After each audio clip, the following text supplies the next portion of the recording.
Andrew Bustamante, a former CIA spy, is talking about Bitcoin tokenization and the value of digital assets. We also have a clip from Eric Trump talking about how everything is going to be tokenized in the future. If you are not sure who Andrew Bustamante is, he is a former covert CIA officer, a decorated U.S. Air Force combat veteran, and a graduate of the United States Air Force Academy. I genuinely enjoy watching this guy on YouTube. He is sharp and thoughtful when he talks about Bitcoin and crypto. So let's get into it. Andrew started by talking about the difference between decentralized cryptocurrencies like Bitcoin and centralized digital currencies. He made the point that Bitcoin is only truly useful if people actually adopt it in large numbers, meaning that stores, businesses, and ATM machines need to accept Bitcoin for it to have real practical value in everyday life. That is the only situation where Bitcoin becomes genuinely useful, when you can actually take the value out of it and spend it on real things in the real world. What we are actually seeing happen right now is a strong and clear movement towards centralized digital currencies. These are also technically cryptocurrencies, but they are controlled and managed by a central authority. Things like the digital dollar and digital currencies that are already fully operational in China and across much of Europe are examples of this trend. He made a very important point about why governments will always prefer centralized digital currencies over decentralized ones like Bitcoin.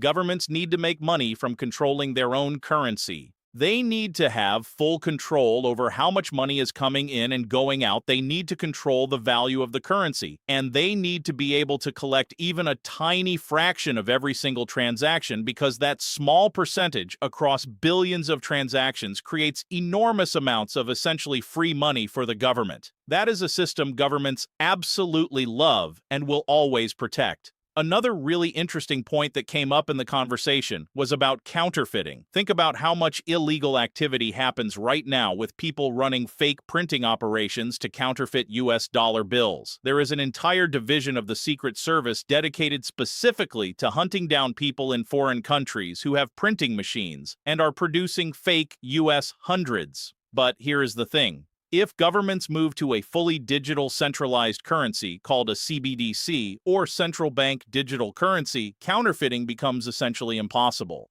You simply cannot print fake digital money the same way you can print fake paper bills. Governments are the only ones who can create or destroy units of a CBDC, and that gives them total control over the money supply in a way that physical cash never could. That is another very powerful reason why governments around the world are moving aggressively in this direction. And this is why something that is completely decentralized and uncontrolled like Bitcoin actually works directly against every single incentive that governments have. A truly decentralized cryptocurrency that no government can control or profit from is something that governments will either try to outright block or at the very least will never actively encourage their own people to use. They need control over their money systems, and Bitcoin by design takes that control away from them entirely. Andrew acknowledged that he fully understands why Bitcoin enthusiasts get frustrated when he makes these points. But he pointed out a simple practical reality. Governments and wealthy institutional investors have been putting money into Bitcoin since the early days, and yet after all these years, you still cannot really use Bitcoin to buy things anywhere. There are a handful of ATM machines in any given city where you can convert your Bitcoin to cash. Beyond that, all you can really do with Bitcoin is buy it and then sell it later at whatever price the market is willing to pay at that moment. And that price varies enormously and unpredictably. Even though Bitcoin is strong right now, just back in November of last year, it was worth roughly half of its current value. That kind of dramatic price swings are the fundamental challenge with treating Bitcoin as an actual usable currency rather than just a speculative investment. Will Bitcoin destroy the US dollar? Andrew does not think so. He believes digital currency is absolutely the wave of the future, especially when it is tied to blockchain technology and made fully auditable and transparent. But he does not think Bitcoin specifically will kill the US dollar. His reasoning is straightforward. The US dollar will always be more useful and therefore more valuable than Bitcoin because it has the backing and staying power of multiple powerful governments around the world. Bitcoin, on the other hand, could theoretically go to zero value if enough people simply decided they no longer wanted it. The US dollar has structural support that Bitcoin simply does not have. Now, this is where it gets really interesting from an XRP perspective. Andrew said that if Bitcoin's true purpose was to be the future of the global financial system, then why is virtually no major government in the world outside of a small handful of tiny countries actually adopting it? El Salvador gets mentioned a lot in this context, along with names like Michael Saylor and Jack Mallers. But realistically, you cannot build a global financial system on a network that takes 5 minutes to process a single transaction. You cannot have a billion people simultaneously using Bitcoin because the network would simply collapse under the weight of that much activity. Transactions could end up taking an impossibly long time to process. There is something called the Lightning Network that sits on top of Bitcoin and processes transactions faster, but nobody seems to be adopting it at any meaningful scale. No large institution or country is rolling it out in a big way. Now, when you shift the conversation to cryptocurrencies that have genuine and clear real-world purpose, things change dramatically. When you talk about a cryptocurrency that is accepted globally, not just as a store of value, but as something with true utility through the tokenization of financial products, or a company like Ripple, which is arguably the biggest and most developed blockchain infrastructure company on the planet, now you are talking about something completely different. That is a use case that governments can genuinely get behind. That is an interoperable ledger where value can move seamlessly across the entire world for almost no cost. You can have private ledgers with controlled access. You can customize it for specific use cases. In Andrew's view, that is what the real future of financial infrastructure looks like. His guest agreed and made an interesting, broader observation. He completely understands Bitcoin as essentially digital gold, a place to store and preserve value. But where he sees both an interesting irony and a genuinely difficult prediction challenge is in the altcoins that have both strategic importance and real practical utility. Things like XRP, Solana, HBAR, Ethereum, and Cardano. There are a handful of these assets that major financial institutions are actively considering as replacements for the SWIFT cross-border payment system that currently moves trillions of dollars between countries every day. He made a really insightful point about how this adoption might actually unfold in practice. The most likely scenario is that these assets get integrated so deeply and smoothly into existing banking systems and financial networks that the average everyday person never even realizes they are using them. It will just appear to the regular user as a slightly faster and cheaper version of the banking apps they already use. The underlying technology will be invisible to them. But he also highlighted a real and significant tension within this scenario. The faster and more thoroughly these blockchain technologies get implemented into big banking, the more pressure it puts on the traditional business model of the largest banks. The whole original point of crypto was decentralization and cutting out the middlemen. The ability to send money directly from one person to another without involving JP Morgan or any other bank in the transaction. But if the banks end up being the ones who implement and control these blockchain systems, then the decentralization dream essentially dies, even as the technology itself succeeds and spreads. He described it as standing at the edge of an avalanche that could go either direction. Either the big financial industry manages to squash true widespread adoption, or they go all in completely, and blockchain technology gets embedded into everything we do financially without most people even noticing. Either outcome changes the fundamental nature of what crypto was originally supposed to mean. Here is my take on all of this. You are not going to be able to put crypto back in the box at this point. That ship has already sailed. People and institutions have seen how much money they can save and how much more efficiently things can work by using stablecoins, bridge assets, and the tokenization of value. This is the direction the world is heading. Larry Fink, who runs BlackRock, the largest asset management firm on the entire planet, has told the world directly that the future of financial markets is on blockchain. Jamie Dimon at JP Morgan Chase is working with 80 to 100 different blockchain companies simultaneously.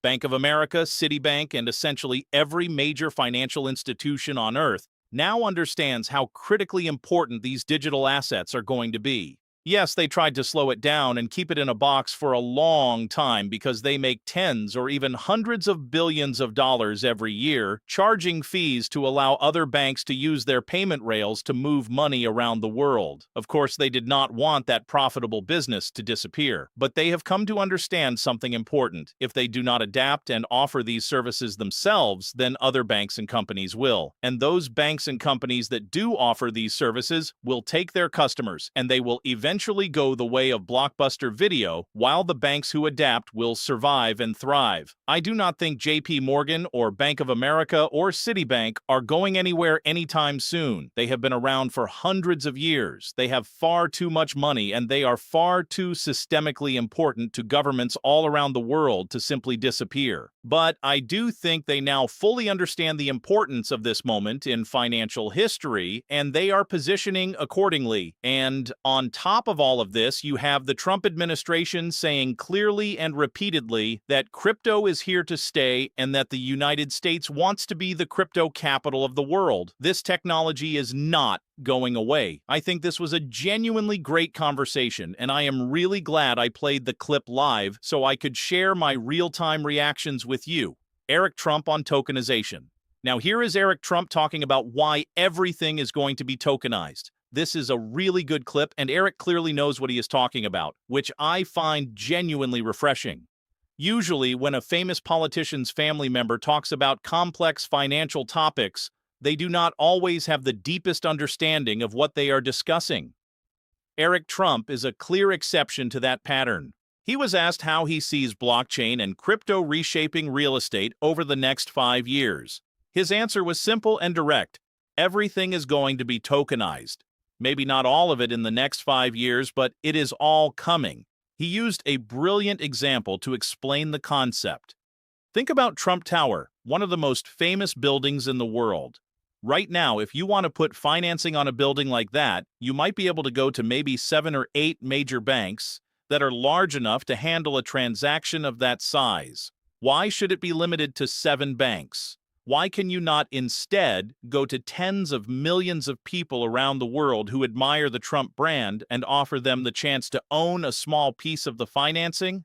You raise the money you need. All those people get a few tokens representing their small ownership stake in Trump Tower. That is a genuinely beautiful concept that completely changes how major assets get financed and who gets to participate in the wealth creation. He used another great example. Taylor Swift releases a new album. Why can she not tokenize and monetize that album and let her fans literally own a piece of it and benefit financially if it becomes a massive success? You could have tokenized movies, tokenized artists and their creative work, tokenized real estate, tokenized commodities. He pointed out you could tokenize virtually anything of value. Take great art, for example. There is an incredible painting worth $200 million.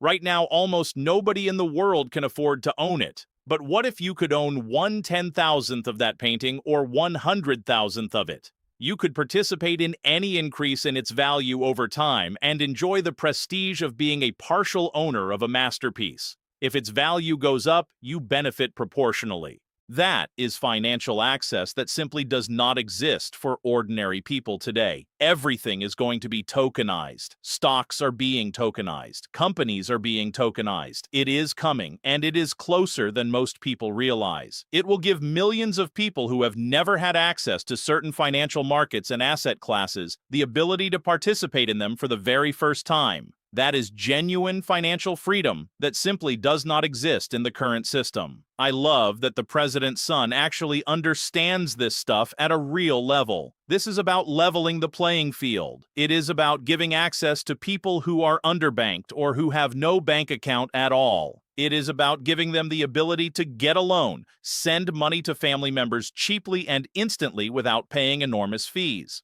All of this is some of the real utility that we are all looking forward to as crypto adoption continues to grow. A trade in Morgan Stanley offering crypto. Now, this announcement genuinely surprised me in the best possible way. E-Trade through Morgan Stanley is going to offer crypto services and allow customers to custody their own digital assets directly. This is exactly what many of us have been talking about and waiting for on this channel for years, and we are finally starting to see it happen. Let's go. Robinhood has already been offering this kind of service, so Morgan Stanley is not exactly first, but they are absolutely getting on board now, and that matters enormously because of the size and reach of their client base. This is a clear sign of the improving regulatory environment for banks and financial institutions in the crypto space.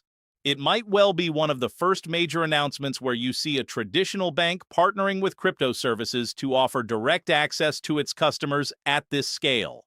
The risks are real, and everyone needs to understand them. Crypto has been and continues to be volatile. We do not know exactly what prices will do in the future. But for customers who want the ability to buy and hold crypto through a trusted and established financial institution like Morgan Stanley, this is a genuinely significant development. And if you have a financial advisor, they can help you think through the appropriate level of exposure for your personal situation. Lots of exciting things happening in this space right now, guys. I will let you go with that. I thought this was a genuinely fun and interesting interview to play through with you live. Let me know in the comments what you thought. If you want me to do more content like this where I react to interviews and podcasts in real time, let me know. I genuinely enjoy doing it. Have a great week ahead, everyone. Aloha. Nothing in this video should be taken as financial advice. This is for entertainment purposes only. I am not a financial advisor. Please seek professional financial advice if you need it.